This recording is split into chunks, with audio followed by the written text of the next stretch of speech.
संस्कृत भाषा ज्ञान चैनल में आपका बहुत बहुत स्वागत है।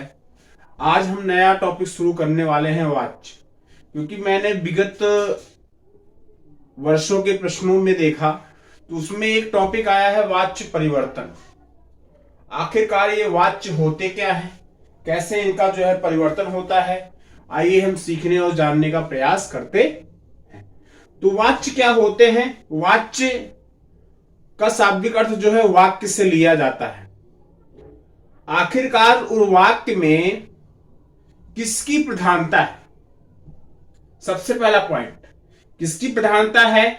कर्ता की प्रधानता है उस वाक्य में, कि कर्म की प्रधानता है, कि इन दोनों की नहीं है बल्कि भाव की प्रधानता है।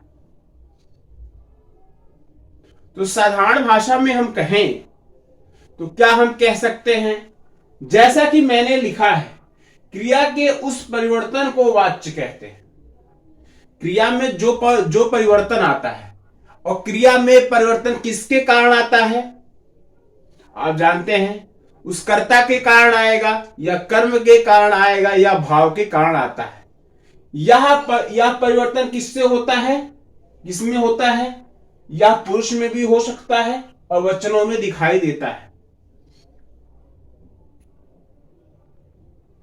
वचन जैसे एक वचन, वह वचन का प्रयोग पुरुष में प्रथम पुरुष, मध्यम पुरुष, उत्तम पुरुष, इस प्रकार के पुरुष। अब देखेंगे कि परिभाषा में क्या लिखा गया है और इसे फटाफट नोट डाउन करेंगे सभी लोग। क्रिया के उस परिवर्तन को वाच्य कहते हैं, जो मैंने भी बतलाया। क्रिया के उस परिवर्तन को वाच्य कहते हैं जिसके द्वारा इस बात का बोध होता है। किस बात का बोध होता है? कि वाक्य में कर्ता, कर्म या भाव किसकी प्रधानता है।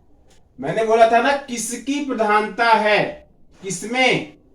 कर्ता की प्रधानता है तो कर्तृवाच्य, कर्म की प्रधानता है तो कर्मवाच्य हो जाता है, और भाव की प्रधानता है तो भाववाच्य हो जाता है। यह परिवर्तन किसमें दिखाई देता है? यह परिवर्तन हमें वाच्य में।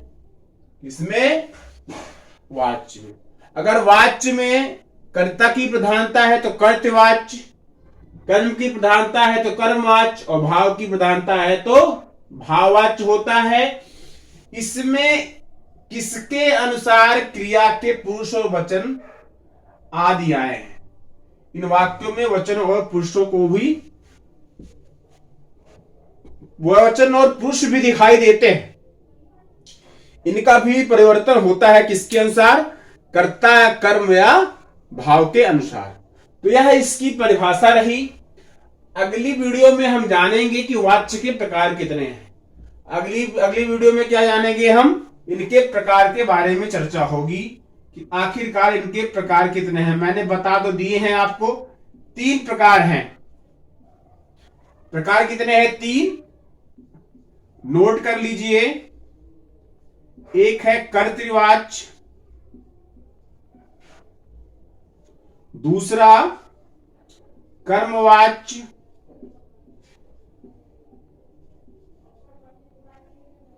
तीसरा भाववाच्य।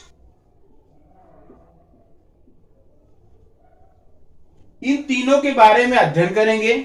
फिर इन तीनों से कैसे हम परिवर्तन करते हैं, कैसे कर्तृवाच्य को कर्मवाच्य में परिवर्तन करते हैं, कैसे कर्मवाच्य को भाववाच्य में परिवर्तन करते हैं, इसको करना सीखेंगे।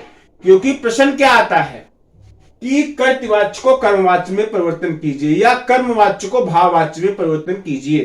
प्रश्न यहां से आया था बोर्ड की परीक्षा में कि कर्मवाच्य से कैसे कृत्यवाच्य से कैसे कर्मवाच्य में बदलेंगे, या कर्मवाच्य को कैसे हम भाववाच्य बनाएंगे। तो इसका हम बहुत विस्तृत रूप में अध्ययन करेंगे और सीखने का प्रयास करेंगे। तो आज का अगर वीडियो आपको अच्छा लगा हो तो प्लीज लाइक करना ना भूलना, शेयर करना ना भूलना, और प्लीज चैनल से नए जुड़े हैं तो सब्सक्राइब कर देना और बेल आइकन को प्रेस कर देना। आप सभी लोगों का बहुत बहुत हृदय से धन्यवाद। जय हिंद, जय भारत, वंदे मातरम। जय हिंद।